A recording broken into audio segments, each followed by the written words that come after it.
Hello and welcome to this jump rope course. So first things first, before we even start to jump, I want you to know a few things about jumping rope and how to be safe. So first of all, you want to make sure that your jump rope is sized correctly, and the correct size for your jump rope can be to the very tip of your shoulder, your armpit, or your chest level. And I'll demonstrate how your rope should be sized. So with holding the rope under your left foot and in your left arm, you want to stick your arm out and you want to bring the rope right here, okay?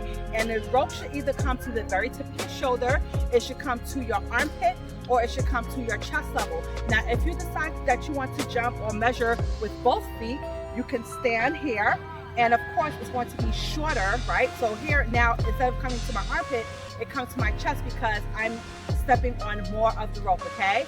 And the rope size is very important because it will make or break your jump rope workout. If your jump rope is too short, of course, you're not going to be able to jump over the rope. If your rope is too long, you're going to compensate your form to try to make up for the size of the rope. So a lot of times when people are sticking their arms out like this or holding their arms up like this, that means that the rope is too short. So basically you want to have the rope size just right. And it's different for each person. Also, there's a huge difference between using a long-handled rope and a short-handled rope. So a short-handled rope may measure different from when you're doing your long-handed rope, okay? So number one, rope size is important. Number two, your jump rope form is important, okay? You want to make sure that you're only jumping high enough to clear the rope and no more than that, okay? You're not trying to clear a fence or a bucket or some other random object. You're only really trying to clear something this thin, okay? So when you're jumping like this, you only need to jump high enough to clear the rope, which is like this, okay?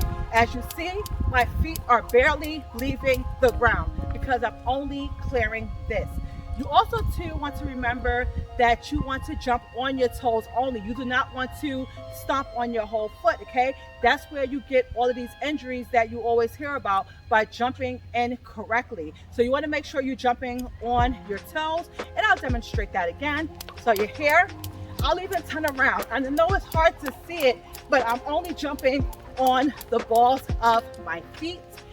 Also, you want to keep your arms at your side. So elbows are at your sides, and you want to use your wrist to turn. You don't want to do any more than that, or else you're going to tire out your arm. You don't want to jump with the rope like this. You don't want to jump with the rope like this. You don't want to use your whole arm. You want to do just enough.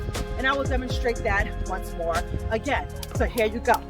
As you see, my wrists are down at my sides, my arms are close to my body, and I'm not using my whole arm. Now, I don't want you to solely focus on concentrating on doing that because, of course, as you keep going, your form may, vary, but you just want to make sure you stick to those basics when you are beginning. When you're breathing, you want to make sure you breathe in your nose, out your mouth, and your nose, out your mouth. You want to try to keep your mouth closed, okay? So those are just some few quick basics that you want to know before you start jumping.